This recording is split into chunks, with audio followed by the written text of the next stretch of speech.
좋은 아침입니다. 크루즈 워크숍 세션에 오신 여러분을 환영합니다. 네, 세션 1과 세션 2, 그리고 크루즈 세션 역시 영어로 진행될 예정입니다. 만약 동시 통역 서비스가 필요하시다면 수신기를 사용하셔서 한국어는 1번 채널, 영어는 2번 채널, 일본어는 3번 채널, 그리고 중국어는 4번 채널로 설정해 주시면 되겠습니다. 이번 크루즈 워크숍은 아시아 크루즈 일정을 디자인하는 것을 주제로 진행될 예정입니다. 따라서 저희는 변화하는 글로벌 트렌드와 소비자 선호도를 기반으로 가장 효율적이고 매력적인 아시아 크루즈 일정을 어떻게 기획하고 설계할지에 대해 논의하게 될 것입니다. 이번 워크숍에서는 두 가지 발표가 있으며 각 발표 후에는 질의응답 시간이 이어집니다. 모든 참가자분들께 토론에 적극적으로 참여해 주시기를 정중히 요청드립니다.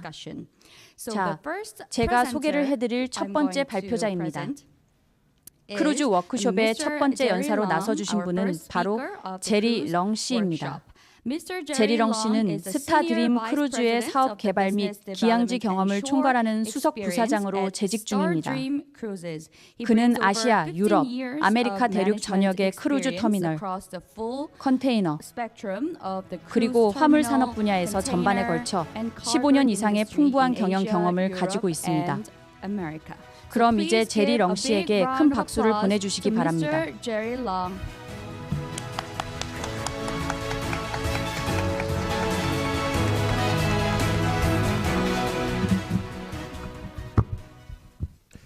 안녕하세요 여러분, 좋은 아침입니다. 바로 오늘 이야기를 시작하겠습니다. 자, 이번 안건은 기본적으로 아시아 크루즈 일정 설계에 대해 좀 공유할 예정입니다. 물론 그에 앞서 저희 회사 스타드림 크루즈에 대해 말씀드리는 것도 중요하다고 생각합니다. 아마 익숙하신 분도 계실 것이고 생소하신 분도 계실 것입니다. 그럼 빠르게 크루즈 브랜드를 소개하겠습니다.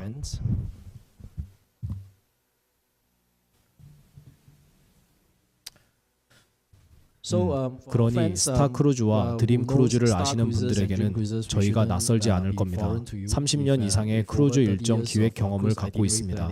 저희는 특히 아시아에서 1993년부터 일찍이 운영해 왔습니다. 스타 드림 크루즈는 스타 크루즈와 드림 크루즈 두 개의 대표 브랜드를 보유하고 있습니다. 각 브랜드의 주요 차이점은 기본적으로 두 선박의 상품 구성이 약간 다르다는 점입니다. 또한 선박의 규모도 상이한데 스타 크루즈는 약 7만에서 8만 총 통급인 반면 드림 크루즈 선박은 15만 총 통급에 달합니다. 현재 저희는 크루즈 브랜드로 세 척의 크루즈선을 보유하고 있습니다. 스타 크루즈 브랜드의 두 척, 드림 크루즈 브랜드의 한 척입니다. 두 스타 크루즈 브랜드는 스타 보이저와 스타 내비게이터입니다. 드림 크루즈 브랜드에 속한 배로는 현재 싱가포르 항을 모항으로 삼아 운항하는 겐팅 드리머가 있습니다. 자, 다음으로 보실 부분은 짧은 영상 소개입니다. 슬라이드보다는 이 영상이 훨씬 더 많은 것을 전달해 줄 것이라고 생각합니다. 1분 영상으로 저희가 제공하는 것과 브랜드 크루즈선을 더 잘 이해하실 수 있습니다.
네.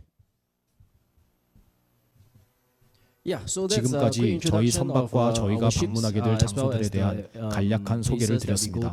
물론 다음 슬라이드들에서는 저희가 여정 계획이라는 주제를 다루면서 이에 대해 더 자세한 내용을 공유해 드릴 예정입니다. 네, 맞습니다. 보시다시피 이것들은 현재 저희가 운항하고 있는 항구들을 나타내고 있습니다. 화면에 보이시는 것처럼 녹색으로 표시된 것들과 빨간색으로 표시된 것들이 있습니다.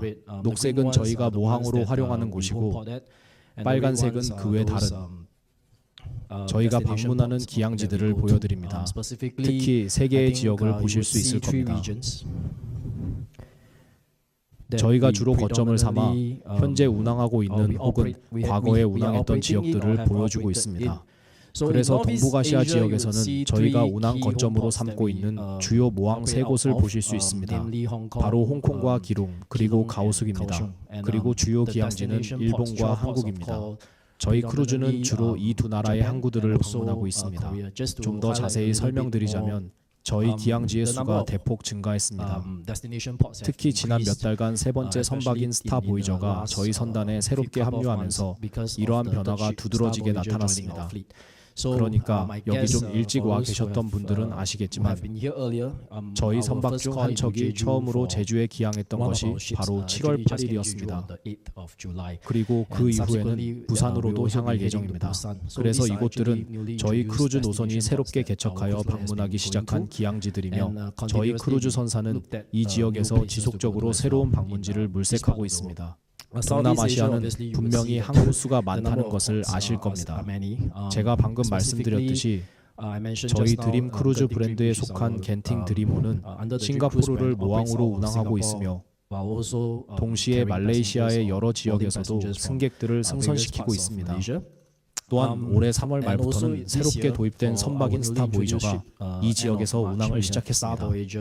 초록색은 방콕, 호치민, 자카르타입니다. 이곳들은 저희가 싱가포르와 함께 이들 지역을 이중 모항으로 삼아 새로이 도입하고 있는 모항입니다. 물론 이 지역들은 저희가 모항으로 육성하고 있는 국가들이나 지역들입니다. 그리고 기항지들은 인도네시아, 베트남, 태국에서 필리핀에 이르기까지 여러분께 낯설지 않을 것입니다.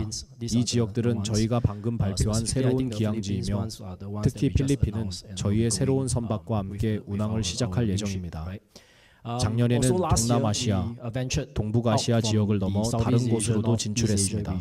저희는 실제로 아랍에미리트 두바이에서 첫 출항을 시작하여 오만은 물론 카타르로도 향하는 일정을 진행했습니다. 이는 새로운 시도로 1개의 모항과서 5개의 기항지로 구성된 항차를 통해 운영되고 있습니다. 저희는 아시아에서 연중 3척의 크루즈선을 모항으로 운영하는 유일한 크루즈 선사일 겁니다. 그것이 저희가 자랑스러워하는 부분입니다. 바로 이어서 일정 계획 주제로 들어가겠습니다.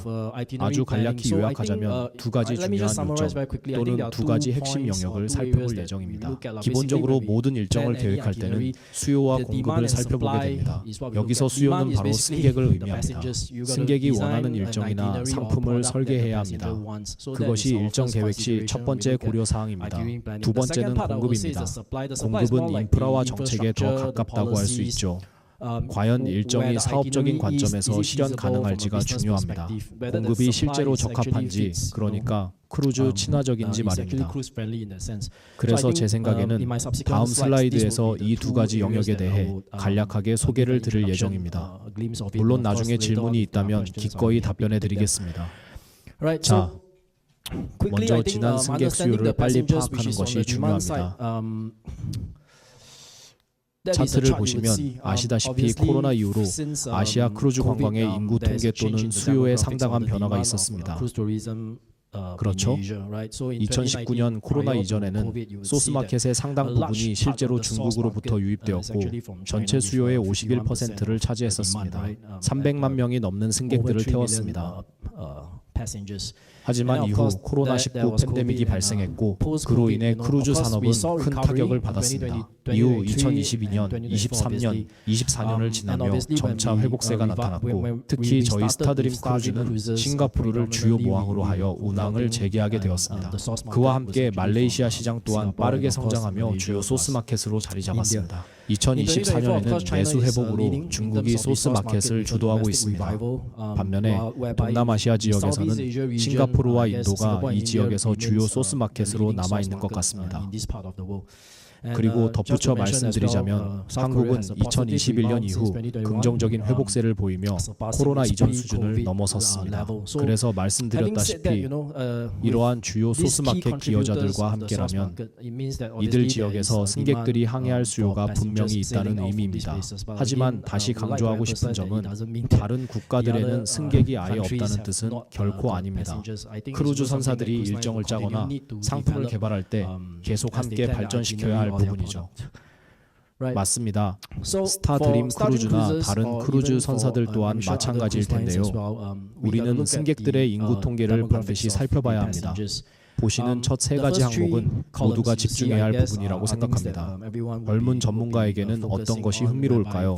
짧은 휴가, 엔터테인먼트, 소셜미디어의 매력, 그리고 여러 세대가 함께하는 가족 등 우리가 타겟으로 하는 고객들이 선박에 탑승했을 때 어린이 활동과 가족을 위한 시설이 반드시 있어야 하겠죠. 편의시설도 친화적이어야 하고요. 테마도 중요합니다. 은퇴자나 럭셔리 여행객을 위한 프로그램으로는 스파, 다이닝, 그리고 그들에게 적합한 맞춤형 교육 프로그램 등이 있습니다. 보통 그들은 장거리를 걷지 못할 수도 있으니 기항지 관광이든 선내 활동이든 이러한 점을 고려하여 상품을 기획해야 합니다. 하지만 더 중요하게는 아시아 크루즈 관광을 계속 성장시키기 위해서는 저는 지금 첫 크루즈 여행객들에게도 각별한 관심이 필요하다고 생각합니다. 이들을 적극적으로 유치하는 것이 아시아 크루즈 시장의 기반 확대에 있어 매우 중요한 과제라고 저희는 보고 있습니다. 그리고 처음 크루즈를 이용하는 분들은 장거리 크루즈를 선호하지 않는 경향이 있습니다. 그래서 이런 수요를 반영해 짧은 일정으로 구성된 상품을 적극적으로 기획하고 있습니다. 또한 짧은 여행 기간 동안 많은 기항지를 방문하고 싶어하는 욕구도 강하기 때문에 일정 기획 시 짧은 일정 안에 다양한 기항지를 포함시킬 수 있도록 고려하고 있습니다. 그것이 저희가 아시아 크루즈 일정을 짤 때 고려하는 부분입니다. 그래서 말씀드렸다시피 우리는 이를 바탕으로 국가적 관점과 기관적 관점에서 그들만의 행동과 패턴을 파악해야 합니다. 아시아 크루즈 일정 계획을 세울 때는 고려해야 할 사항들이 참 많습니다. 특히 아시아에 대한 이야기를 할 때 저는 저희의 견해로는 아시아 사람들이 2박 3일, 3박 4일, 4박 5일 정도의 짧은 일정을 선호하며 그 이상의 일정은 그다지 선호하지 않을 수도 있다고 말씀드리고 싶습니다. 그래서 저희의 아시아 크루즈 일정 계획 측면에서 보통 저희는 아시아인들이 그러한 기간을 선호할 것이라고 생각합니다. 그리고 모항이나 기항지 선택 시에도 다음과 같은 중요한 요소들을 고려해야 합니다. 비자 발급의 용이성, 그리고 비자 취득의 편리함, 매력적인 활동, 물론 제가 방금 언급드렸던 인스타그램에 올릴 만한 요소들도 있습니다. 또한 승객들은 크루즈 선상에서 어떤 콘텐츠와 서비스가 제공되는지에 대해서도 저희는 아시아 고객 중심의 서비스를 운영하고 있으며 아시아 외 지역에서도 현지 수요와 문화에 맞춘 유연한 대응을 하고 있습니다. 작년 두바이에서 운항했을 당시 해당 지역의 인구 구성과 문화를 고려하여 선박 전체를 할랄 기준에 맞게 전환하였고 선내 장식과 콘텐츠 역시 현지 시장에 맞춰 구성했습니다. 이런 점들은 저희가 활동하는 시장에 맞춰 변화시켜야 합니다. 그리고 국가별 문화적 선호도도 저희가 유의하는 부분입니다. 인도 고객층은 종교적, 문화적 이유로 채식 등 특정 조리법을 요구하는 경우가 많습니다. 보통 대가족 단위로 여행하시기에 저희가 계획하는 모든 활동은 그것을 수용할 수 있어야 합니다. 그리고 동남아시아 지역의 고객층은 전반적으로 가격에 매우 민감하고 가성비를 중시하는 성향이 강합니다. 그래서 가격 책정이 중요합니다. 그래야 그들이 배에 올 수 있죠. 그리고 물론 그들은 소셜 미디어를 많이 해서 친구들에게 자신들이 배에 있다는 것을 알리는 것을 좋아합니다. 우리가 가는 곳은 이런 것을 제공해야 합니다. 그리고 대만에서 운항한다면 대만 사람들은 일반적으로 일본 가는 것을 좋아합니다.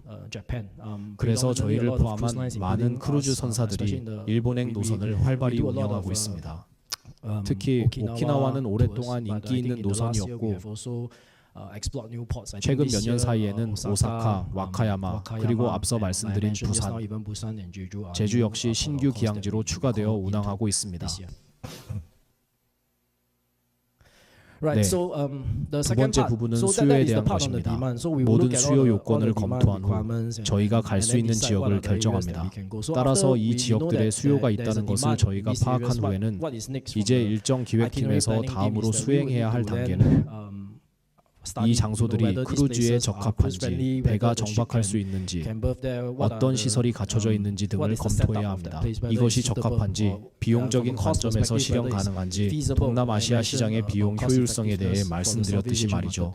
물론 이는 모든 크루즈 운영자가 공통으로 인식하고 있는 사안일 것입니다. 물론 안전이 최우선이고요. 아시아 지역은 동남계 절풍, 동북계 절풍, 남서계 절풍 등 계절별로 해상 날씨가 크게 변화합니다. 특히 겨울철에는 거친 해상 구역들이 존재하며 이로 인해 기항 또는 항해 자체가 위험하거나 지연될 수 있는 가능성도 발생합니다. 그래서 저희가 최종 결정을 내리기 전에 선박이 해당 지역에서 안전하게 운항하며 해상 규정을 준수하는지 반드시 확인해야 합니다. 저희는 선장님의 견해를 존중하여 항구에 안전하게 그리고 최적의 속도로 도착할 수 있는 방안을 모색하고 있습니다. 물론 항만 인프라 시설은 모두 필수 요구 사항을 충족해야만 합니다. 예를 들어 해당 항구의 적정 속도로 무리 없이 접근이 가능한지 항만 인프라, 크루즈 인프라 전반 등 저희 크루즈선에 관해서 말씀드리자면 저희 스타드림 크루즈 브랜드의 경우 약 2,000명의 승객을 태울 수 있고 드림 크루즈의 겐팅 드림은 매 항차마다 4,000명 이상을 태우고 있습니다. 이는 럭셔리 크루즈와 비교하면 상당히 큰 숫자입니다. 그래서 승객 수에 따라 저희가 항구로 갈 수 있는지 여부를 평가할 때 인프라를 자세히 살펴봐야만 합니다. 물론 배를 부두에 직접 정박시키는 것이 항상 더 선호되는 방식입니다. 하지만 분명히 작은 기항지에서는 여러 번 텐더링 작업이 필요합니다. 승객 수가 1,000명, 2,000명인 경우 텐더링 작업에 몇 시간이 소요될 수 있습니다. 그렇게 되면 항만 체류 시간이 줄어들게 됩니다. 그래서 4,000명 또는 그 이상의 승객을 고려하면 크루즈 인프라가 필수적입니다. 직접 접안 시설이 없는 항구는 훌륭한 텐더링 시설을 갖추어야 합니다. 배에는 텐더 보트가 있지만 이 경우 기항지에서는 텐더링 작업을 지원할 외부 업체가 있는 것이 매우 중요합니다. 왜냐하면 그게 바로 승객의 첫인상이 되기 때문입니다.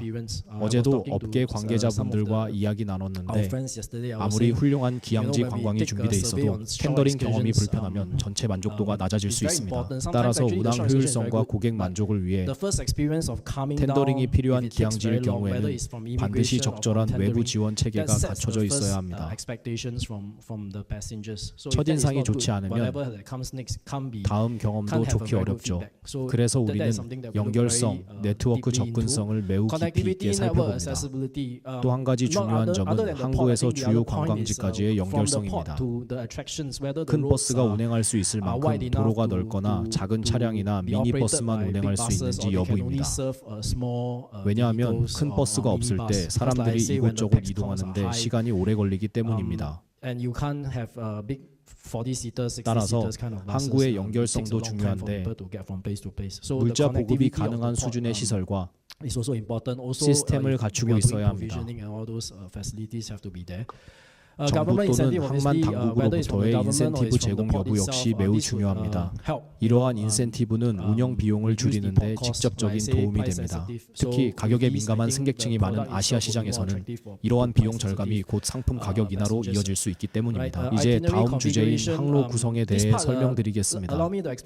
항로를 구성한다는 것은 우리가 계획할 때 선박의 속도, 항구 간의 거리를 면밀히 계산해야 함을 의미하며 특히 중요한 점은 특정 항구에 도착하는 시간까지 고려해야 한다는 것입니다. 예를 들어 우리의 계산에는 정말 매력적이고 인기 있는 곳이어도 오후 늦게에만 도착이 가능하고 정박 시간이 8, 9시간 정도라고 가정하면 새벽 3시에 출항해야 하는 일정인데 그곳에 아무 할 것도 없다면 이것들도 고려해야 합니다.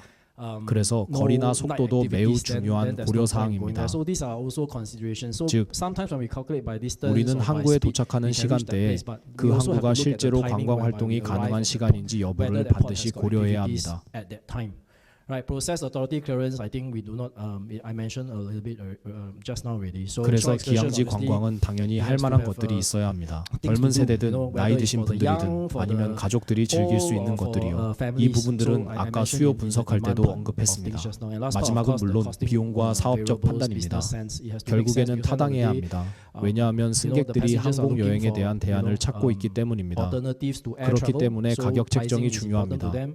그리고 크루즈라인 관점에서 각 항구가 너무 비싸거나 비자 등의 비용이 너무 많이 든다면 그 노선은 매력적이지 않을 것입니다. 네, 다음은 지속 가능한 크루즈 관광입니다. 빠르게 설명해 드릴게요. 물론 저희가 기항지를 평가할 때는 그곳에서의 원활한 운영을 어떻게 지속할지도 함께 고려하고 있습니다. 저희는 크루즈 승객들이 그곳에 머물러 있다가 배가 두세 번만 기항하고 더 이상 그곳에 가지 않는 것을 원치 않습니다.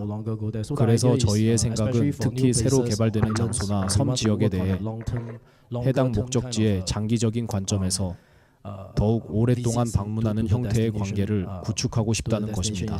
그래서 경제, 사회, 환경적인 측면에서 지속 가능한 크루즈 관광을 지원하기 위해 다양한 요소들을 면밀히 검토하고 있습니다. 네, 그럼 이제 저희 크루즈 브랜드가 가진 주요 특징들을 좀 소개해 드리겠습니다. 저희가 채택하는 전략 중 하나는 바로 복수 홈포트 전략입니다. 겐팅 드림의 경우처럼 싱가포르, 말라카, 그리고 쿠알라룸푸르 등 저희는 두 국가 또는 2개 이상의 항구에 모항을 두고 운영합니다. 스타보이저는 슬라이드에서 보셨듯이 싱가포르에서 진행됩니다. 그리고 싱가포르 말레이시아, 싱가포르 베트남, 싱가포르 태국 간의 노선을 홈포트 연계 방식으로 운영하고 있습니다. 바로 이것이 저희가 현재 채택하고 있는 전략 중 하나입니다.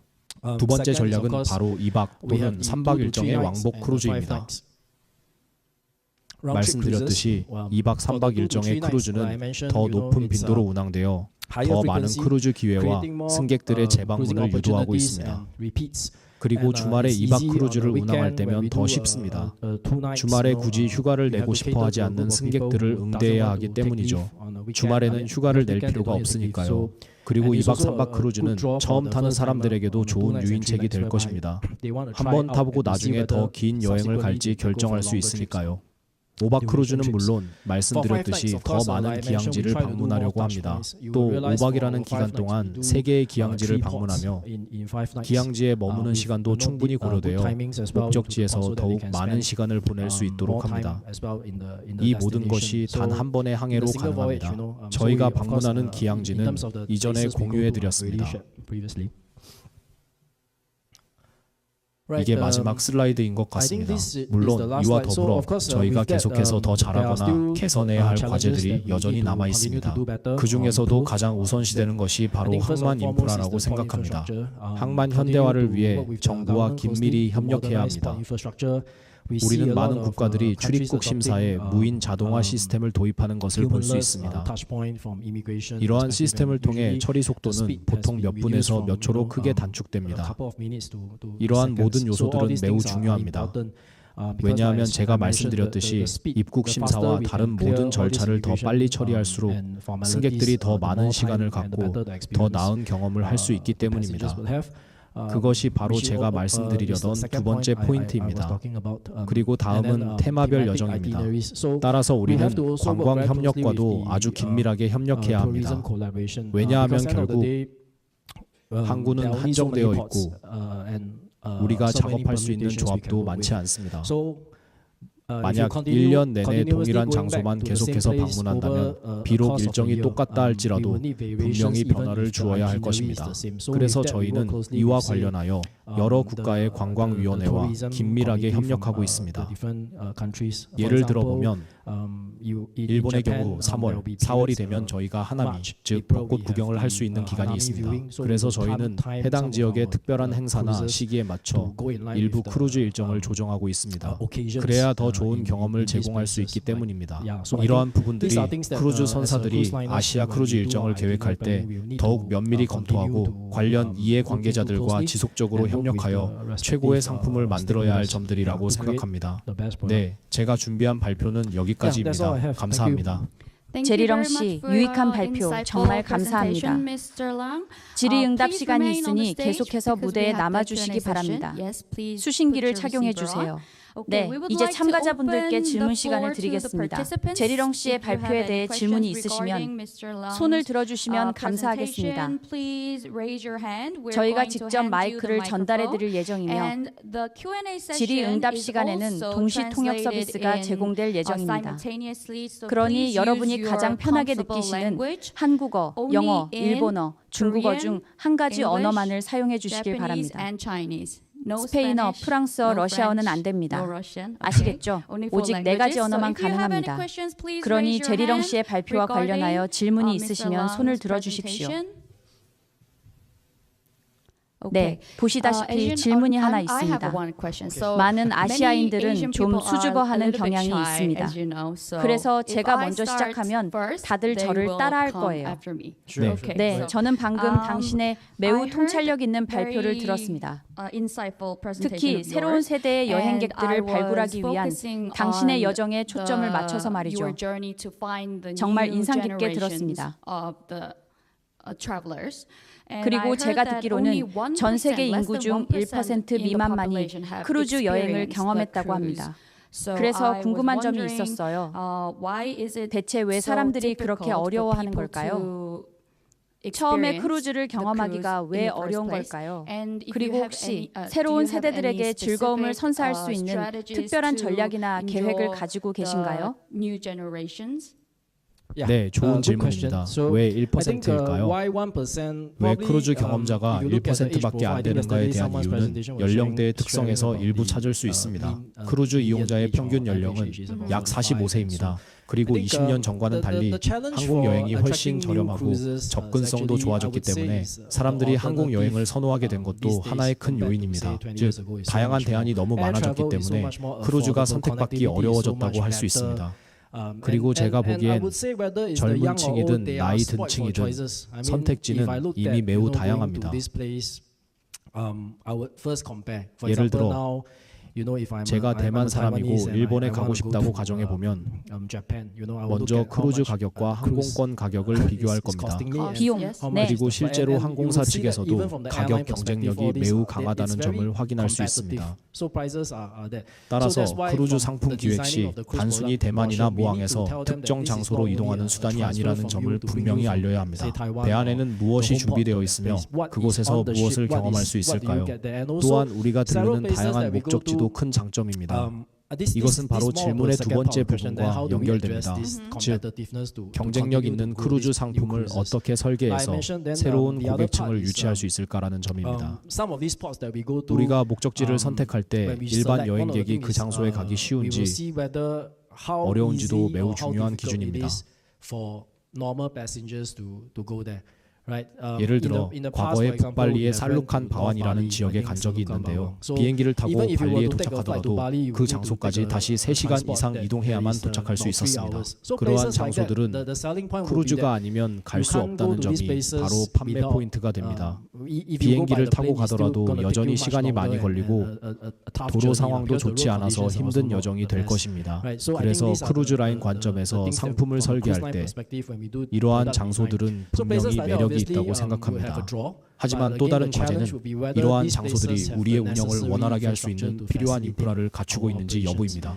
시장 확대 측면에서 크루즈 선사 관점이든 다른 사업 관점이든 현재 마케팅이 진행되는 방식을 보면 모든 크루즈 브랜드와 항만 등에서 인플루언서와 KOL을 적극적으로 활용하고 있으며 팬트립을 통해 그들이 경험을 공유하도록 유도하고 있습니다.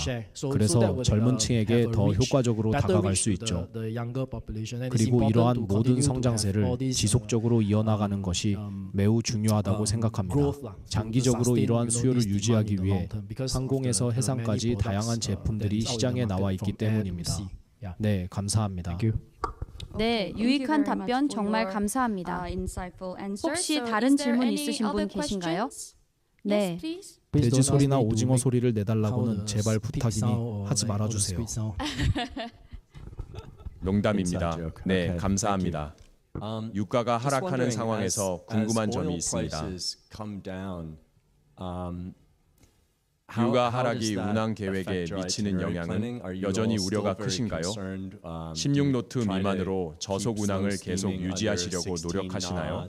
아니면 유가가 배럴당 $60 이하로 떨어지면 22에서 23노트로 더 빠르게 운항해 더 많은 지역을 커버하려 하나요? 여전히 중요한 요소인가요?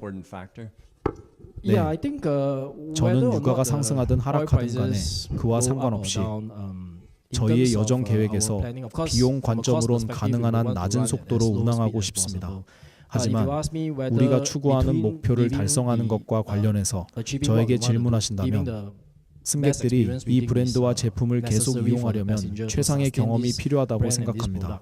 저는 이 부분이 속도 계획보다 여전히 더 중요한 요소라고 생각합니다. 물론 저희는 선박을 계속해서 20노트 이상으로 운항하려고 하지는 않습니다만 그럼에도 불구하고 필요성이 발생하면 심지어 더 높은 비용이 초래되더라도 우리는 여전히 해당 경로를 선택할 것입니다. 그래서 저희 관점에서는 이것이 중요하다고 생각합니다.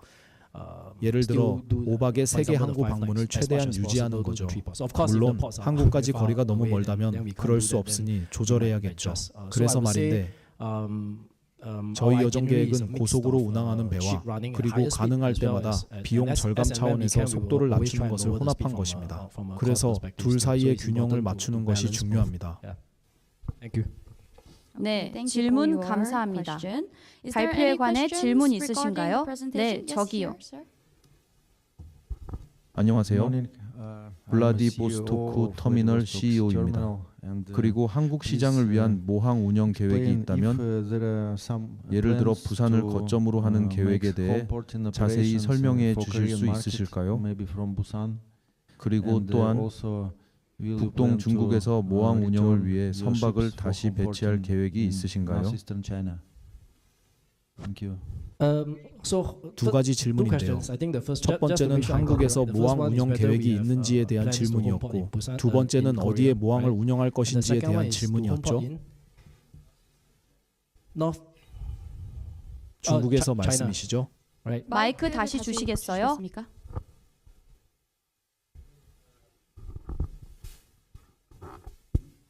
칭다오나 톤진 같은 동북아시아 항구들을 말씀드리는 겁니다. 저희는 새로운 모항에 대해 확실히 열려 있지만 말씀드렸다시피 현재 세 척의 배를 가지고 있습니다. 저희는 앞으로 더 많은 유람선을 보유하게 되기를 진심으로 희망합니다. 하지만 한국이나 일본과의 여러 논의에서 밝혀졌듯이 이들 논의 중 일부는 모항 운영에 대해 논의해 왔습니다. 그리고 저희가 언급했던 한 가지 전략은 현재 보유하고 있는 세 척의 배로도 모항 운영을 수행할 수 있는 방안이라는 것입니다. 분명히 현재 저희가 모항으로 사용하고 있는 홍콩, 싱가포르, 그리고 대만에서는 수요가 있고 좋은 소스 마켓이 있습니다.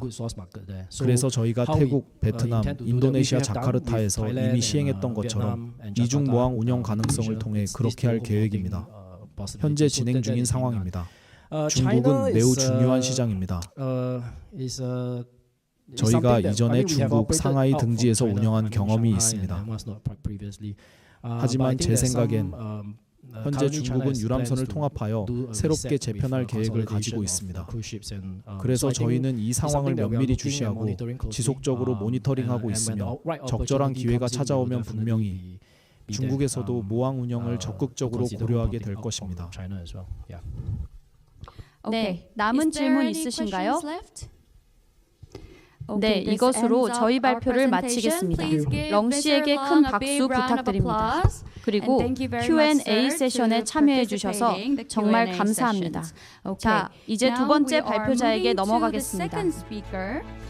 에슈케 무라타 씨를 무대 위로 모시겠습니다. 박수로 맞아주십시오. 무라타 씨는 자파넷의 기양지 관광 실행부서의 매니저로 재직 중이며 2007년부터 일본 관광 분야에서 활동해 오셨습니다.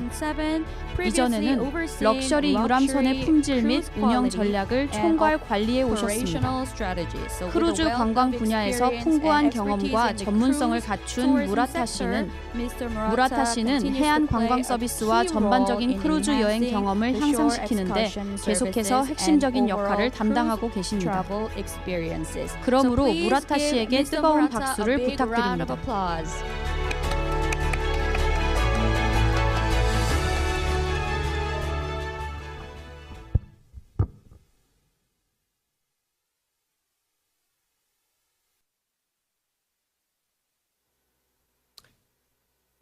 안녕하세요. 다시 인사드리겠습니다. 지금부터는 일본어로 진행하겠습니다. 이번에 발표할 기회를 주셔서 감사합니다. 그럼 자파넷 투어리즘이 제공하는 고객의 마음에 남는 기항지 체험이란 자파넷 크루즈의 고집이라는 제목으로 발표를 시작하겠습니다. 저는 자파넷 투어리즘에서 기항지 관광을 책임지고 있는 무라타라고 합니다. 잘 부탁드립니다. 먼저 간단히 제 소개를 드리겠습니다.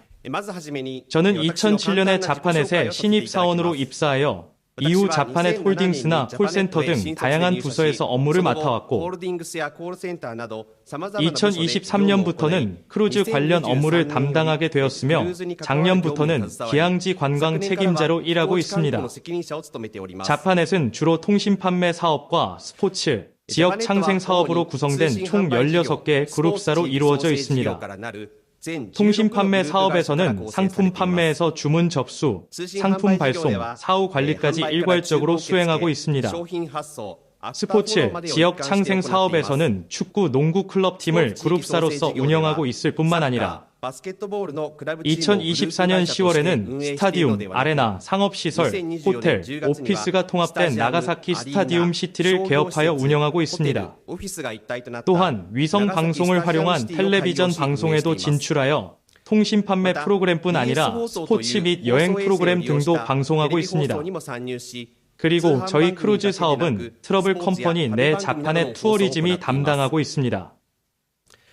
そして私たちのクルーズ事業はここトラベルカンパニーの中のジャパネットツーリズムになります。 다음으로 2024년 자파넷 그룹의 연결 매출은 2,725억 엔입니다. 그중 크루즈 사업의 매출은 약 10%에 해당하는 약 200억 엔입니다. 지금까지의 자파넷 크루즈 사업에 걸어온 길을 보면 2018년에 MSC 스플렌디다오의 전세 크루즈를 처음으로 실시했고 코로나 시기에는 일시적으로 크루즈 운항을 중단하였지만 2023년부터 전세 크루즈를 재개하여 작년까지 약 10만 명의 고객이 승선해 주셨습니다. 또한 2024년부터는 럭셔리 크루즈선의 전세 운항도 시작하였고 올해부터는 지중해 크루즈 일반 판매안도 시작하여 이 또한 큰 매출 성장을 기록하고 있습니다. 이러한 사업을 뒷받침하고 있는 것은 자파넷 크루즈의 프로모션, 즉 고객에게 전달하는 매체 활용 방식에 있습니다. 일본의 일반적인 여행 예약 방식은 고객이 직접 매장을 방문하거나 인터넷을 통해 계약하는 형태이지만 저희 자파넷의 크루즈 사업은 TV 쇼핑, 카탈로그 엽서 등 인쇄 매체, 그리고 인터넷 등 다양한 채널을 통해 프로모션을 전개하며 고객에게 접근하고 있습니다. 이러한 프로모션 방식으로 인해 약 80%의 고객이 크루즈 승선이 처음인 분들입니다. 또한 자파넷 크루즈는 기본적으로 10일 이상의 크루즈 여행이기 때문에 고객의 약 75%가 60에서 79세 사이에 여유 있는 시간대를 가진 세대로 구성되어 있습니다. 그리고 자파넷 크루즈는 주로 일본 내 TV, 신문, 인터넷을 통해 판매되기 때문에 고객의 98%가 일본인입니다. 또한 일본 국적이 아닌 약 2%의 고객도 일본 문화나 매너를 충분히 이해하고 계신 분들이 승선하고 계십니다. また約 2% の日本国籍以外のお客様も日本の文化やマナーなどを十分に理解されたお客様が乗船されています。 그리고 자파넷은 2024년 가을 크루즈에서 고객 만족도 최고 97%라는 평가를 받을 수 있었습니다. 참고로 올해 봄 시즌의 새 항차에서는 최고 만족도가 98%에 달했습니다. 또한 2023년에는 일본에서 판매된 크루즈 상품 중 독창성이 뛰어나고 일본 크루즈 시장 확대에 공헌한 상품에 수여되는 크루즈 오브 더 이어 2023에서 그랑프리를 수상하였습니다. 이러한 높은 평가를 받을 수 있었던 배경에는 자파넷 크루즈만의 고집이 있습니다. 먼저 기항지의 입출항 시간을 조정하여 아침 입항, 저녁 출항을 고집함으로써 체류 시간을 확보하고 관광 시간을 분산시켜 고객들이 기항지를 더욱 깊이 있게 즐길 수 있도록 하고 있습니다. 다음으로 입출항 시간을 충분히 확보함으로써 충실한 선택 관광을 통한 광역 순회가 가능해집니다. 즉, 중심지 위주의 일정에 국한되지 않고 더 넓은 지역까지 포함하는 관광이 가능해지는 것입니다. 세 번째는 무료 순환버스의 운행입니다. 각 지역에서 고객이 무료로 탑승할 수 있는 순환버스, 즉 일반적으로 말하는 셔틀버스도 운행하고 있습니다. 이 셔틀버스는 연간 약 2,000대가 운영되며 비용으로는 약 4억 엔이 자파넷이 부담하는 금액입니다. 이러한 시도들은 크루즈선을 전세함으로써 실현 가능한 활동이기도 합니다. 먼저 기항지에 대한 이야기를 시작하기 전에 이 도표를 봐주시기 바랍니다. 일본에는 삼포요시 라는 말이 있습니다. 이는 판매자에게도 좋고 구매자에게도 좋고 사회 전체에도 좋은 것이라는 뜻으로 자사 이익뿐 아니라 고객의 만족과 사회 전체의 행복을 추구하는 사고방식입니다. 일부 업자만 이익을 얻는다는 기존 크루즈 사업의 이미지에서 벗어나 자파넷 크루즈는 항구를 거점으로 삼고 기항지와 협력하여 관광, 쇼핑, 광역 순회를 실현하고자 합니다. 또한 옵셔널 투어뿐만 아니라 무료 순환버스, 항구 내 상품 판매 등을 통해 한 사람이라도 더 많은 승객이 기항지에 내려 소비를 유도하고 현지에 돈이 떨어지도록 하는 구조를 만들며 지역 경제 효과를 높이는 것, 이것이 바로 자파넷만의 비즈니스 모델이라 생각합니다. 또한 여기에서 말하는 기항지 내란, 사업자 여러분, 상점 관계자 여러분, 그리고 지방자치단체 관계자 여러분 등 자파넷 크루즈의 기항지에 관련된 모든 분들을 지칭하는 것입니다. 그리고 저희는 단순히 다시 자파넷 크루즈를 타고 싶다는 마음만이 아니라 예를 들어 제주도라면 최고의 흑돼지, 성산 일출봉 하이킹 등 잊지 못할 추억을 가슴에 담아 다음에는 가족이나 손자, 손녀 혹은 친구들과 다시 제주에 가고 싶다고 생각하게 되는 그런 크루즈 여행을 제공하는 것이 저희의 사명이라 생각하고 있습니다. 앞서도 안내드렸던 바와 같이 각 기항지에서 운영 중인 자파넷의 순환버스는 자파넷 크루즈에서도 핵심적인 서비스 중 하나입니다. 무료로 제공되는 순환버스지만 관광 명소, 기념품 구매가 가능한 장소 등 무료임에도 불구하고 기항지의 매력을 충분히 체감할 수 있는 정류장을 설정하고 있습니다. 또한 제주도에서는 제주 3대 폭포 중 하나인 천지연 폭포를 정류장으로 지정하고 있습니다. 이곳은 제주의 협조 덕분에 크루즈 카드 제시 시 입장료가 무료가 되는 등 단순히 순환버스를 운행하는 것만이 아니라 내용면에서도 지역 주민들과 함께 세세하게 고심하며 운영하고 있습니다. 다음은 기항지 구성에 대한 고집입니다. 여기서는 하나하나의 내용을 깊이 설명하기보다는 저희 자파넷 고객이 거의 일본인이기 때문에 어떤 점에 중점을 두고 투어를 기획하고 있는지를 설명드리겠습니다. 저희는 크게 세 가지 포인트에 중점을 두고 있습니다. 그곳에서만 가능한 현지 특유의 체험 제공. 예를 들어 제주도에서는 세계유산인 성산 일출봉 하이킹, 현지 흑돼지 갈비를 즐기는 경험 등 세계유산의 매력을 부각시키거나 흑돼지 갈비와 같은 전통적인 지역 요리를 체험함으로써 해외에서의 경험을 더욱 깊은 추억으로 만들 수 있도록 구성하고 있습니다. 또한 특별한 콘텐츠로는 일본에서는 경험할 수 없는 공연 난타를 자파넷이 전세로 특별 공연을 요청하거나 아시아 최대급 요트를 전세 내어 특별한 크루즈를 체험할 수 있는 기획도 진행하고 있습니다.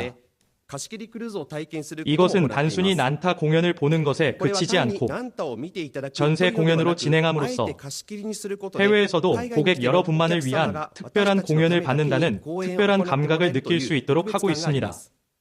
그리고 요트 전세 체험은 단지 전세라는 프리미엄 감각뿐 아니에요. 일본에서는 좀처럼 경험할 수 없는 요트에 해녀가 탑승해 바다에 잠수하여 전복을 제공하는 체험을 통해 보다 특별한 경험을 제공하고 있습니다. 일본에서는 최근 바이킹 에덴의 전세 크루즈에서 나가사키스와 신사를 전세로 대여하여 전통 그대로의 마쓰리를 재현하는 투어를 실시했고 이에 대해 고객들로부터 많은 반향이 있었습니다. 이는 그 지역에서만 가능한 특별한 체험으로 진정한 프리미엄 체험이 됩니다. 저희는 투어를 기획할 때 두 가지 프리미엄을 의식하고 있습니다. 첫 번째 프리미엄은 가격 프리미엄, 즉 고급 체험입니다. 이는 예를 들어 현지 고급 호텔에서의 식사나 소규모 인원만 참여 가능한 특별한 체험 등이 해당됩니다. 두 번째 프리미엄은 일본에서는 체험할 수 없는 프리미엄입니다. 예를 들어 앞서 설명드린 요트 크루즈처럼 일본 밖에서만 가능한 체험이 이에 해당됩니다.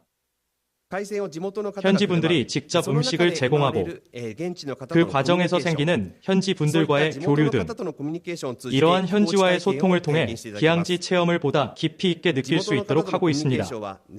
현지 주민과의 커뮤니케이션은 가격으로는 환산할 수 없는 진정한 프리미엄 체험이라고 생각합니다. 다음은 일본인이 제대로 즐길 수 있도록 하는 배려에 대한 내용입니다. 예를 들어 제주도에서의 사례는 다음의 두 가지입니다. 왼쪽 사진은 전복 모듬 요리입니다.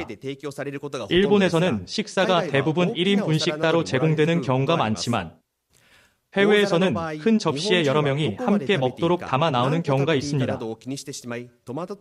그럴 경우 일본인들은 어디까지 먹어도 되는지, 몇 개를 먹어도 되는지를 신경 써야 해 당황하는 일이 종종 있습니다. 그래서 이 사진처럼 전복 모듬의 경우에는 장식풀이나 레몬 등으로 4등분하여 각자의 분량을 명확히 표시하고 있습니다. 오른쪽 사진은 해물 전골입니다. 한국식 해물 전골은 일본인에게는 매운 맛이 강하게 느껴질 때가 많아 이 점도 일본인 고객을 위해 조정하고 있습니다. 그렇기 때문에 투어에 포함되는 모든 음식점에 대해 저희가 직접 사전 검수를 실시하며 가게 고유의 맛을 존중하면서도 매운맛 조절을 요청하고 있습니다. 사실 이 시식은 제가 직접 담당하고 있는데 제가 매운 것을 굉장히 못 먹는 체질이라 저를 기준으로 맛의 매운 정도를 조절하고 있습니다. 또한 매운맛을 더 원하시는 고객을 위해 조미료를 별도 접시에 제공하여 고객이 직접 매운맛을 조절할 수 있도록 하고 있습니다. 이와 같은 유연한 대응도 매우 중요하다고 생각합니다. 세 번째 포인트는 이게 사실 꽤 중요한데요. 문제가 발생했을 경우 다음 주까지 개선하는 것입니다. 자파넷에서는 투어마다 그리고 버스마다 설문조사를 실시하고 있습니다. 설문 결과는 즉시 수집 및 집계되어 현지 운영자에게 바로 공유되며 문제 원인을 함께 파악합니다. 그리고 다음 항차의 크루즈 전까지 가능한 한 조정을 진행하여 식사나 시설 변경도 이루어집니다. 만약 개선이 어렵다고 판단될 경우 음식점 자체를 교체하기도 합니다. 물론 새로운 투어를 계속 만드는 것도 중요하지만 저희가 가장 중요하게 여기는 것은 현재 운영 중인 투어를 고객들이 더욱 만족할 수 있도록 지속적으로 다듬고 개선하는 일이라고 생각합니다. 그렇게 함으로써 고객뿐만 아니라 현지 점포의 품질도 향상되고 결과적으로 모두가 윈윈하는 상태가 된다고 생각합니다. 이번에는 자파넷 크루즈의 다양한 시도와 노력을 중심으로 발표를 드렸습니다. 이러한 모든 활동의 공통된 점은 기항지 관계자들과 자파넷이 협력하여 고객 만족을 실현하고 자파넷 크루즈를 성공적으로 운영하고 있다는 점입니다. 마지막으로 말씀드리자면 올해만 해도 제주도에는 벨리시마 바이킹 에덴호를 전세로 총 9회 기항할 예정입니다. 제주 기항이 실현되고 고객의 높은 만족도를 이끌어낼 수 있었던 배경에는 제주도 여러분의 협력이 있었기 때문이라고 생각합니다. 또한 오늘 이 자리에 대만과 일본의 각 기항지에서 오신 여러분들도 참석해 주셨고 여러분의 협력에도 깊이 감사드립니다. 이 자리를 빌려 진심으로 감사의 말씀을 드립니다. 감사합니다. 에슈케 무라타님께 귀한 말씀 진심으로 감사드립니다. 네, 그럼 수신기를 켜주시기 바랍니다. 혹시 질문이 있으시다면 손을 들어주시기 바랍니다. 마이크를 전달해 드리도록 하겠습니다. 에슈케 무라타님께서 발표해 주신 내용에 대해서 질문 있으신 분은 손을 들어주시면 감사하겠습니다. 없으신가요? 네, 그럼 제가 발표 내용에 대해 질문을 한 가지 여쭤보겠습니다. 제주에 대한 내용이 상당히 많았는데요. 이번 아시아 크루즈가 제주에서 출발하는 일정이라 그런 건지 또는 주요 목적지로 보고 있기 때문인지 궁금합니다. binary or top purpose of your cruise.